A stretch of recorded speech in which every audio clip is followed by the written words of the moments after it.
Hi, everybody. Erica here from In the Company of Cards. If you're new, welcome. If you've been here before, welcome back. So, a Monday is the day that I remind you of what it is that I do here. And I get new people all the time. So, I think it's kind of a worthwhile couple of minutes to spend, right? So, I read Lenormand, which is a late 18th century, well, no, 17th, well, yeah, 18th century, 19th century um, deck of cards. It's a divination system comprised of 36 cards, and I use it to comment and make predictions about what's going to happen in our world. And I think it's a beautiful system. I love it. I think I have expanded it and sort of showed people how to read it in a particularly modern way. So if you'd like to learn to read it the way that I do, I've written a book. It's The Language of Lenormand, and it's available wherever books are sold. And this English version is available, as you see, in softcover. It's also available in Kindle. There's also an audio version available. If you'd rather read it in French, here it is. Découvrez le langage secret du Lenormand. And so if you'd like the French version, you can find that. I also have my own deck, and this is the deck that I usually use. It's called Erica's Lenormand of Hope, available through La Panthère Studio, like, the Panther, La Panthère Studio. There are links for the book and the deck under every video.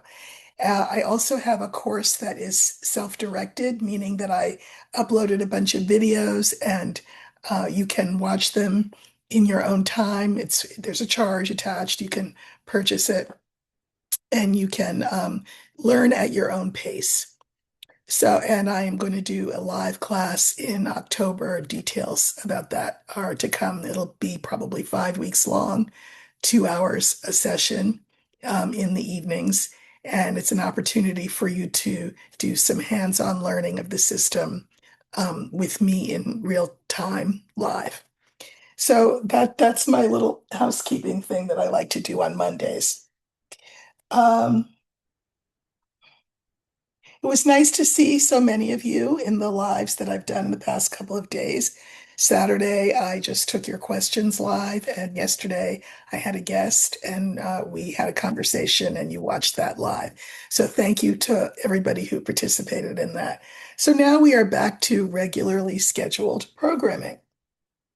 Um, and I just have a bunch of things I want to look at, not necessarily connected to each other, really, but just a few things I thought I would look at. So, one of them is this seems to be all over the news today. And I'm not sure why it's all over the news today, because it's been a thing for a while, which is the fact that the felon has um, a particularly close relationship with a 35-year-old woman named Natalie Harp. Uh, she's called alternately the human printer. She's called the Binky, and she goes with him wherever he goes. She carries a printer so that she can follow the news and then print out stories that are complementary to him. She also seems to be the one who is in charge of his um, all of his truthing and Instagram stuff. And so, for example, she is responsible apparently for the meme that portrayed the Obamas as monkeys. So I'm just going to say she's probably a straight up racist, just like her boss, allegedly, and for entertainment purposes only. But anyway. But apparently the relationship started this several years ago. Natalie Harp had cancer, and she attributes her recovery and her current health to the felon. Why? Because I guess there was some drug that she needed, and remember he tinkers with that stuff sometimes, um, and he apparently freed up that drug, and so she has decided that it is her mission in life to be his helpmate. I thought that was supposed to be Melania, but okay. And she is everywhere with him. Apparently, she spent months sleeping in a locker room so that she could be next to him at Bedminster. The staff didn't give her a room or wouldn't give her a room, and so she slept in a locker room for months just to be close to him. It is, he likes proximity to young women, and she's 35, but that is considerably younger than 80, just saying. And so I guess what I want to know, I'm not sure if people's interest in this of late is prurient interest. We like gossip and we like, you know, the scuttlebutt on things, or is it something more serious? In other words, I guess I want to know, does she represent, um, is she dangerous? I mean, I sit on this ball and sometimes I'm wondering if I'm going to fall off it. Is that, hmm, um, is she, for example, is she a national security risk? Um, is there anything about this relationship beyond the fact that it's just this weird attraction that she has for him? And of course, what he has said about her is, oh, she'll never leave me. Because again, so many people have left him, right? She'll never leave me. He's probably right. So I guess what I want to know is what do we need to know about Natalie Harp? I'm going to use the young woman for her. She won't like that because, of course, my young woman is black, but oh well. Um, what's up with her? Let's just see what the cards will tell us about that. Natalie Harp.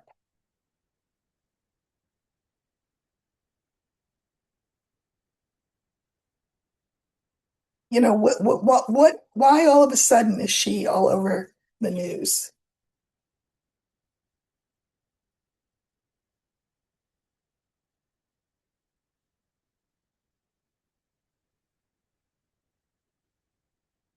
And what do we need to know? So that's Natalie Harp.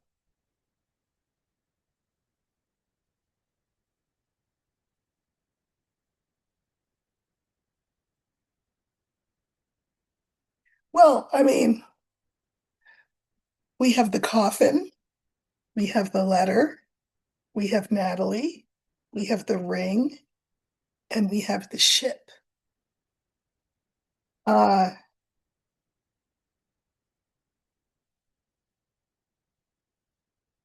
I think that she thinks he saved her from death. Here's death, and he saved her with whatever this medication was, this drug that she was able to get. Um, this is interesting that this card pops up, and it makes sense because she's in charge of paper, right? That's why they call her the human printer, because she follows him around, with the printer to show him these articles, and because she does a lot of his posting, that middle of the night weird stuff. That's her. She is committed to him, committed to him. Uh, I'm sorry, I'm just okay. Um, and committed to her job. I'm going to pull a few more because it's not showing me that she's inherently a danger beyond sort of the obvious, that it's just a weird situation. There are people who have tried to pry them apart, like Susie Wiles, and it has not worked. Okay, so here's Natalie. Interesting. We have the scythe, the fish, and the dog. So as I said, even as I was pulling the cards, here she is People have tried to separate them. Remember, he was had that thing for Hope Hicks. He's always got a thing for people. Um, but she is just too emotionally invested, faithful like a dog to him. Um, our fourth card is the ring, and the clarifiers are the key, the lily, and the older woman. So if this is her commitment to him, I'll tell you what, he's an old man. This is a card for the old man, for an old man, um, in his dotage. And I'll tell you what, Melania's like, good, better you than me. You can have him. That's what she's thinking, because isn't it interesting that she shows up? But it also explains why Melania has not been anywhere, aside from the fact that she doesn't want to be subpoenaed for anything. Fifth card was the ship. Clarifiers are the house, child, crossroads. So the ship is movement. The house, I feel like, is the fact that she has established herself like one of his children. I mean, she certainly gives him more of the time of day than any of his children did. Um, and we have this crossroads card, which is choices. I can mirror it with the coffin. I mean, I just think she will be there. This is um, in her mind karmic.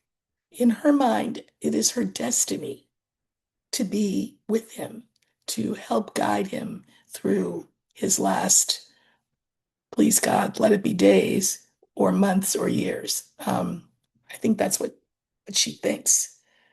Uh,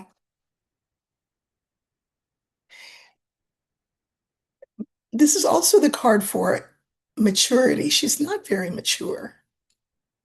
She's not looking at this situation in a very mature way. But is she a danger? I mean, I think he's more of a danger than she is. She's just a besotted uh, woman, she's 35, who who believes that he has mystical powers, I suspect. Certainly the power over life and death as far as she is concerned, because he saved her life, she thinks. So I think really that the current interest is just maybe more people are paying attention. Maybe it's a little sort of lightness in the midst of everything else that's so um, harsh and ugly and dark. I don't think that she is posing any more danger uh, than anybody else around him. So no.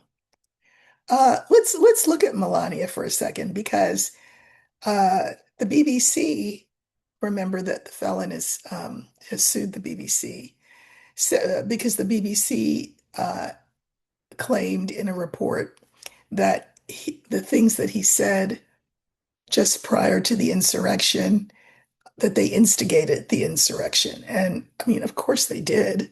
I mean, allegedly for entertainment purposes only. I mean, it looked like to me that they did, but he is suing because he says that's not true. And so, because he's suing, the BBC gets to say, well, we want to depose certain people who would have knowledge of your state of mind at the time. And those people that we want to depose are uh, Trump Jr. and Ivanka and Jared and Melania. And Melania, they've all avoided the subpoenas being served. And Melania is nowhere to be found. And I know currently the BBC is asking a Florida court to authorize the BBC's subpoenas, um, so that They are officially served and must be received. So, but anyway, let's look for Melania and just see what's going on with her. Again, I think she's perfectly fine with Natalie Harp taking over her um, marital duties, let's say. Uh, but let's look. So she's going to be the older woman, Melania.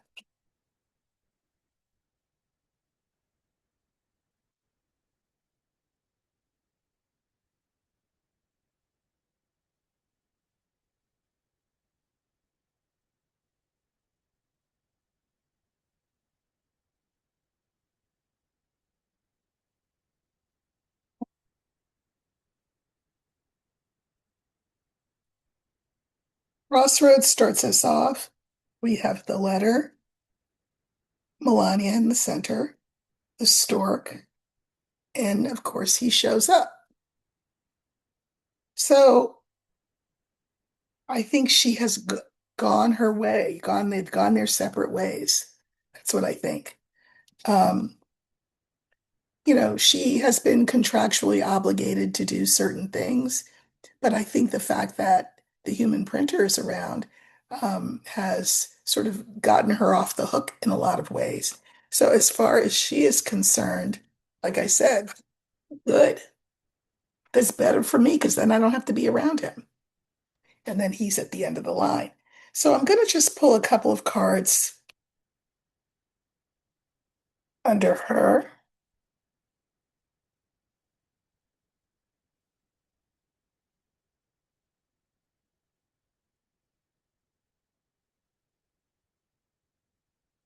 and under the stork and then with him.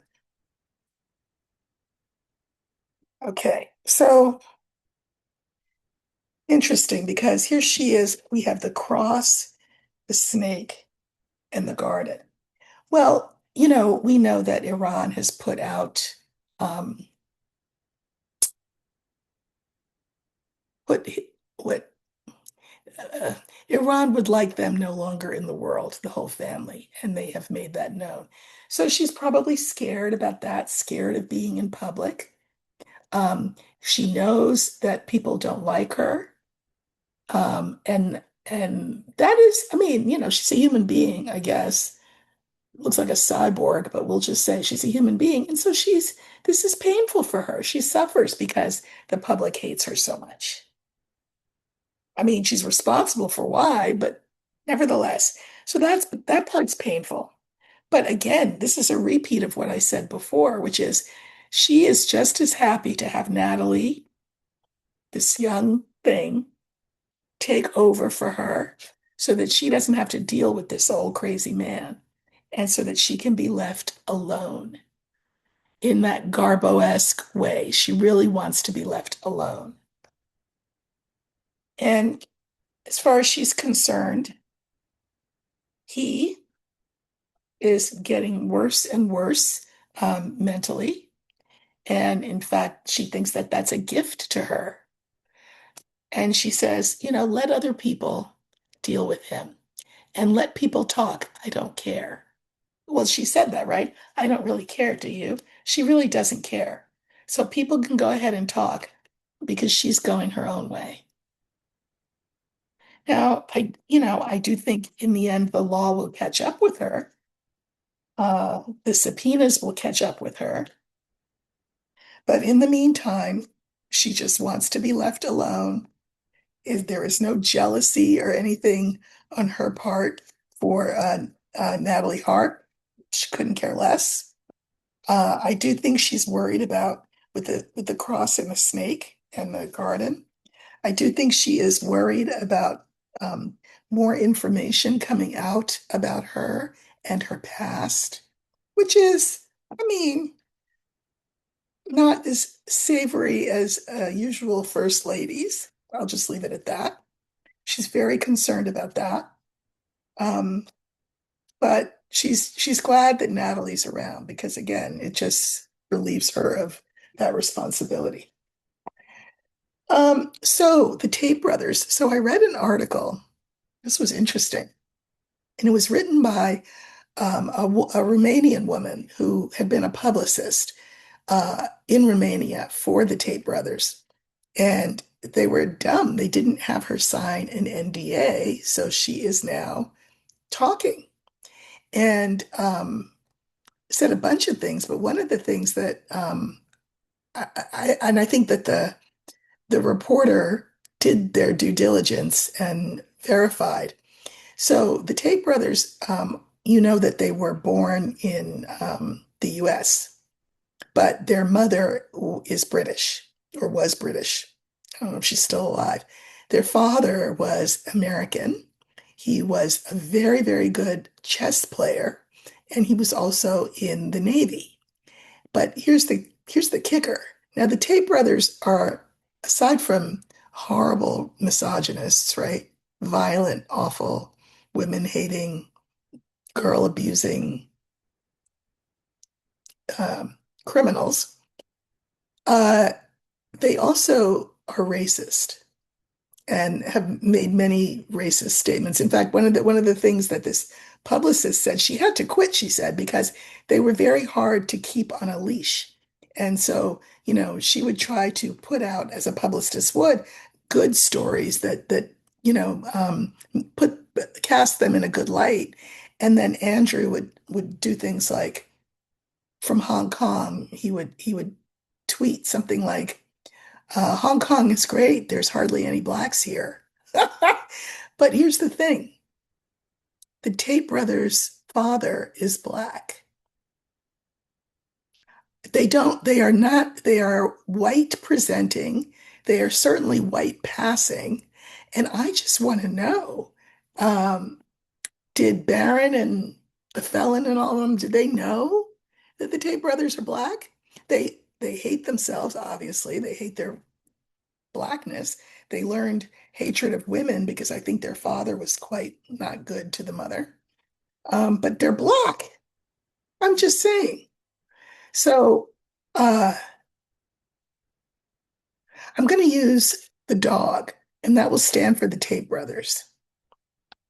And is this news surprising to the felon and Baron and everybody who's, been in their camp?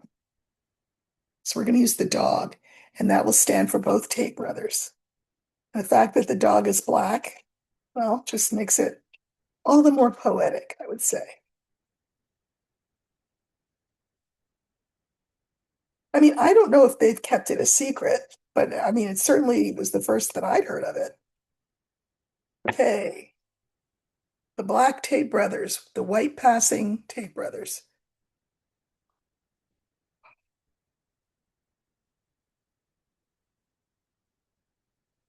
Hmm.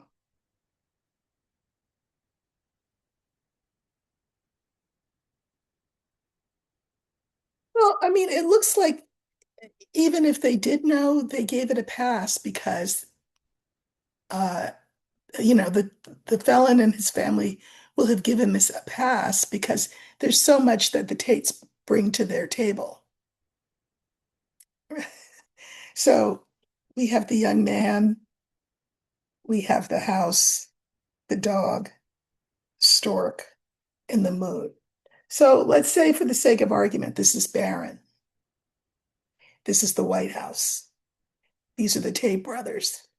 And whatever they bring to the table in terms of access to young women, money, um, the partying lifestyle, all of the whatever they bring, I don't know, whatever they bring outweighs their identity, their actual identity as Black men.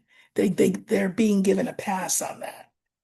Anyway, so there was some misreporting in recent days that um, the Tate's lawyer, who's an odd person, gotta say, what's his name? Or whatever his name is. I had it written down, but it doesn't matter. He's very odd, and he's been doing news conferences, so to speak, outside the jail where the Tate brothers are being held. And so it was misreported that he basically threatened the felon that if you don't help my clients get out from under this British extradition order, there's going to be trouble. Well, that's not what he said. What he said was that if they were not allowed to get out from under this extradition order, then the lawyer said he was going to take it directly to the felon. Not the same thing, but I will tell you, I have read on this before about what would the felon do um, in this situation, because these brothers are very good friends of Trump Jr. and of Barron, and I suspect have compromise on both of them. So, and maybe even on the felon himself. So what I saw in the last time what I saw the last time I looked at this was that the felon was going to do what he does a lot of the time, which is just, nothing, just sit on it. But with an extradition situation, first of all, it's the State Department, Marco Rubio, in the end, who will decide whether or not to honor um, the UK's request. And the brothers can fight that, um, but they're not going to be released from jail. There was speculation that they were going to be released on Thursday, um, so that they could fight extradition, but not from jail. But that did not happen. They are still in jail, and I guess there will be a hearing. There's a hearing coming up soon. So I just want to know what will the felon do? Because Marco is only going to do whatever the felon tells him to do, right? Marco has also said, "Oh, that has nothing to do with me." Well, yeah, it does. You're the head of the State Department. So I just want to know, has the felon moved from his sort of sitting it out stance?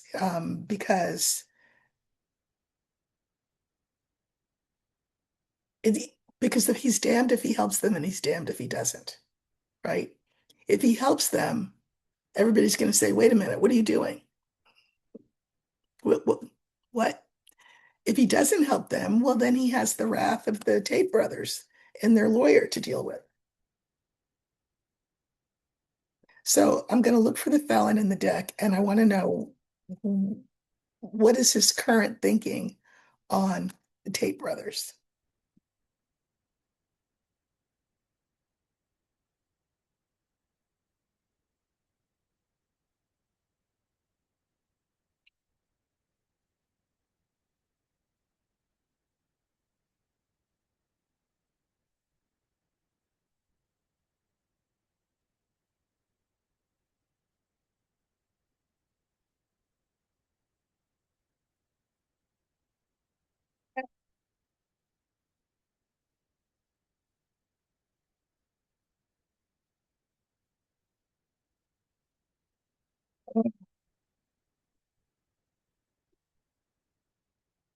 Well, we have the anchor, the garden, the felon, the mountain, and the whip.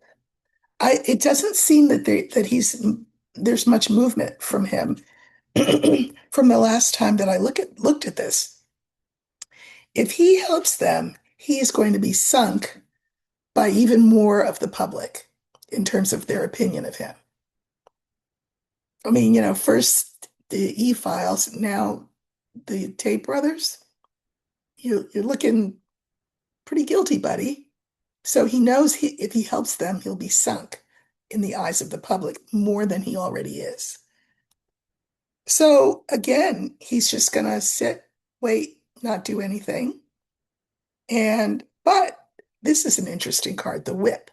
I think that even though the lawyer did not come out and threaten the felon, I suspect that if he doesn't help them, the lawyer's language will become more and more incendiary, more and more threatening, which you can't threaten the president of the United States, So Let's see what we get. Let's look at the felon first, and we'll look at the mountain, and then whip.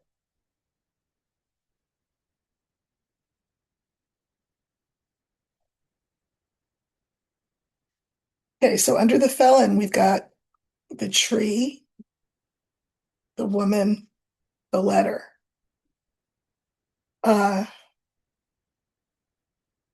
he'll plead ill health. I can't make this decision. I've got too much else to do.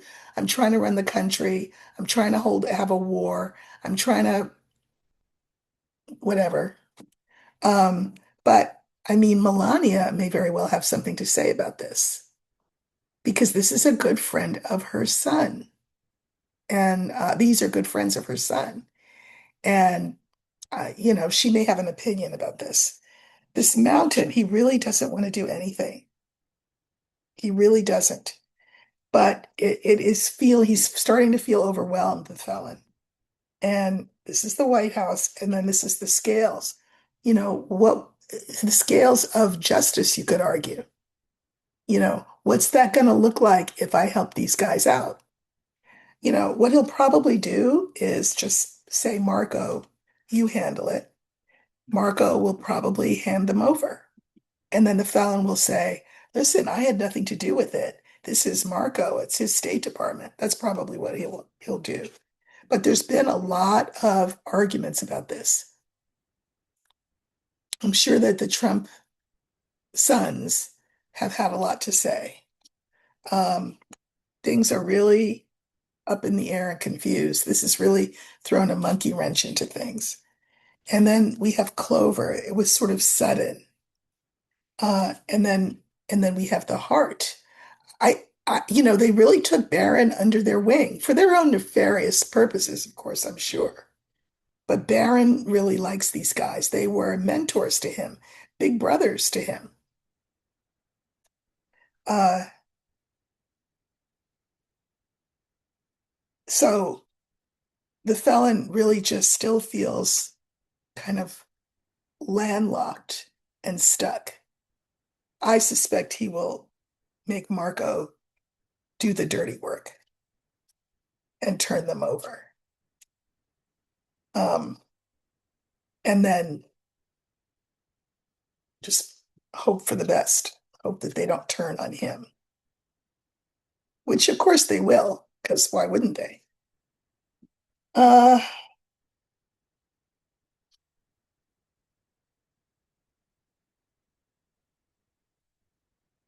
I want to know if there will be any consequences, legal or not, for the American eugenicist Nathan Kofness. He's the one who has his affiliate was affiliated with Cambridge University.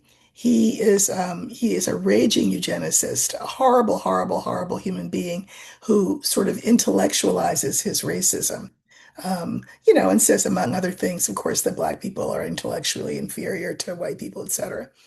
But he was the academic who was spearheading the attack on Professor Jason Arde, who lost his life. Um, and I want to know whether there will be any consequences for Nathan Kofness. Uh, we know that the provost or the head or the dean or whatever it is of Cambridge has said that the attacks on um, Arde were racist. Good. Glad he said that. I think academia as a whole is not exactly a bastion of non-racism. I mean, I'm a product of academia myself, so I can say that. But I just want to know, I'm not gonna use a significator. I'm just gonna pull five cards. Will there be any kind of consequences for this rabid racist's hounding to death, basically, of Nathan Kofness? We know, I looked at the press, and the press will calm down for a while, but it's just for a while. because the press do what the market allows them to do. And people like dirt, right? So, the press will calm down, but then they'll be back to their usual stuff. But this guy, Nathan Kofness, who has built an academic career out of racism, is there going to be any consequence for him? So let's see what we get.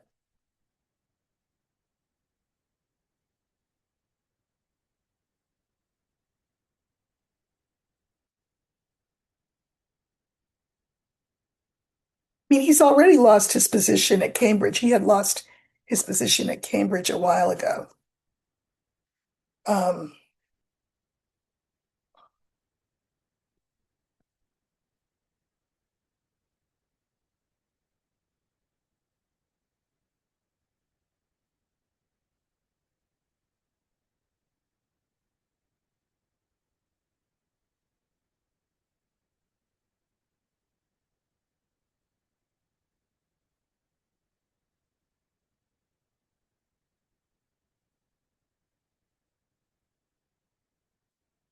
so we have the house, we have the older woman, we have the whip, we have the mountain, and we have the clover.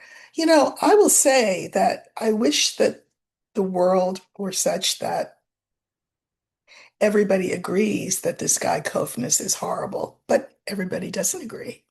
And a lot of people don't think Black people belong in academia. I mean, um, just like lots of astrologers believe that Stephen Forrest has every right to use the N-word.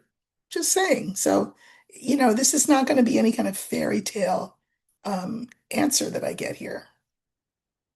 Um,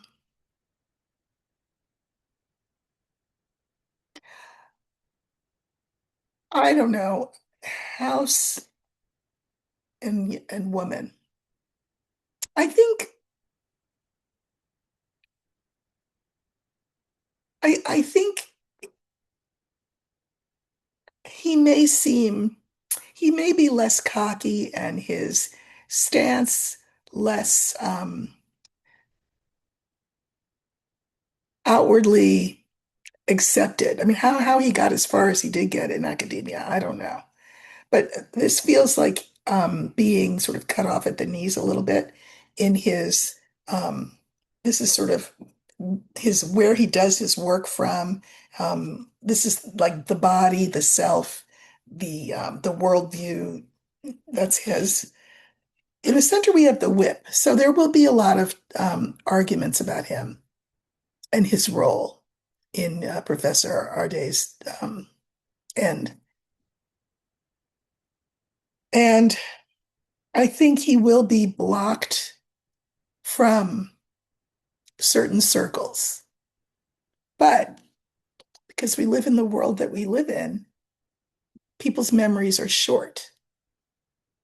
So I don't think that his ostracism will last long. And I do think that there are places where his very viewpoint it will give him an open door and a carte blanche. So when I go back to the whip, we have the bear, crossroads, and the star. I think his beliefs are what he believes, and I think there's a lot of people who agree with him, and they're very, um, this is the card for a bully, and so they try to bully um, academics out of academia to make them go their own way. And I think that will continue into the future, and there will be other people who don't agree with that, which is why we have the whip over there at the top. So here he is, blocked again temporarily for a short time, um, certainly from dealing with young people, but it's unknown as to how long that block will last. Again, people's memories are short, and Black people are expendable. Um, Clover, again, I feel like his punishment, such as it is, his ostracism is short-lived, and that he will find people who champion his work, his scholarship, his philosophy about race. Um, and he'll be their new darling. This is some kind of world we're living in. So I think he'll have consequences. I think they will be short-lived, and that he will go about his work, not at Cambridge, but somewhere else. Um, so the felon has threatened to bomb Oman. Oman, a country in the Middle East, is an ally of ours. They have acted largely as a go-between, an intermediary in the talks between the US and Israel and Iran. But now all of a sudden, the felon says, if they get in my way of what I want to do, I'll bomb the S out of them. He's so classy. Um, I guess I want to see how Oman will fare moving forward for the next foreseeable future. How will Oman fare? I'm just going to pull 5 cards.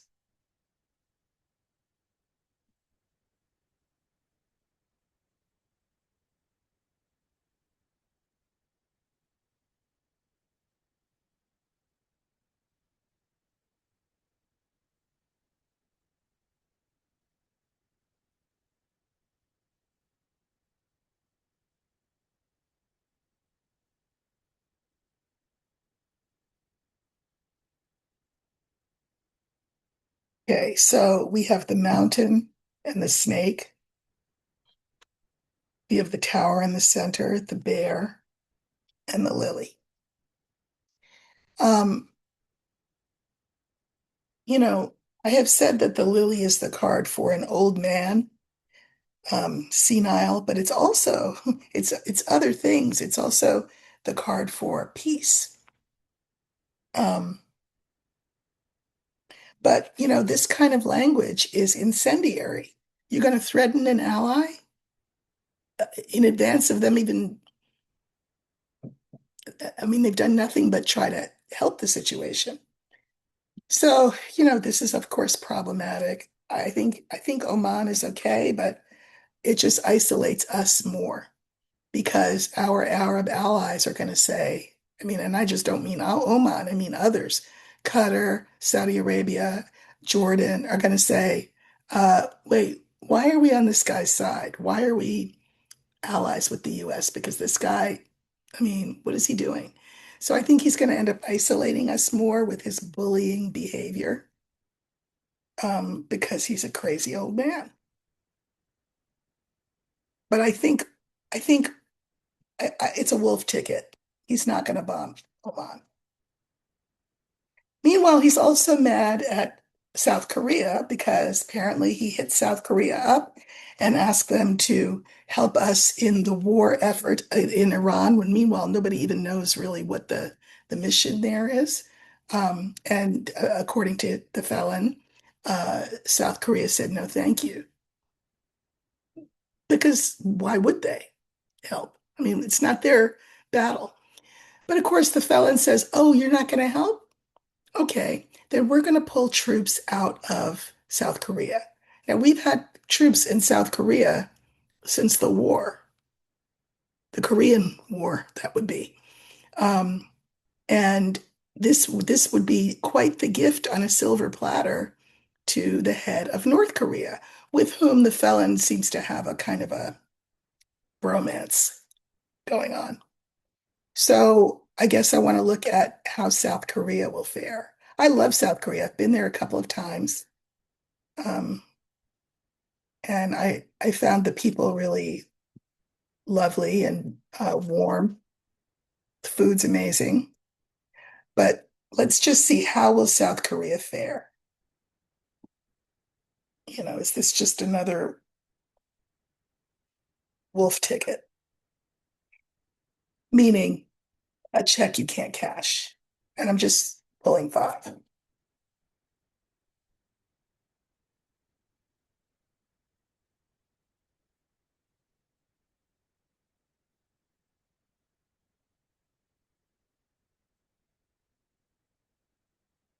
Okay, so we have the bouquet, the key, the heart, you know who, and birds. Again, it's the bromance factor. This is sort of a little love note, you know, token of affection for the North Korean leader from the felon. That's what this is. But the felon, he needs to be careful because this is gonna set people talking. And when I say people talking, I mean Congress. There are something like 78 days till the midterms. We can just hold out for 78 days. This is creating buzz, and it's not good for him. So I think it will end up being an empty threat. Uh, there's more, but I'll do those another day. And tomorrow I will be uh, writing over on Substack. If you're not following me over there, I would love it if you would subscribe. That would be great. I write there once a week. And then I will be here Wednesday evening at 6 p.m. Pacific, which is 9 p.m. Eastern. And I will be here with Lena from Lena Down Under. If you're not following her channel, you should. And we're going to be doing our usual Wednesday night thing. So happy to be back with you all and look forward to seeing you over on Substack and to seeing you Wednesday night with Lena. So take care, everybody. Have a great Monday night.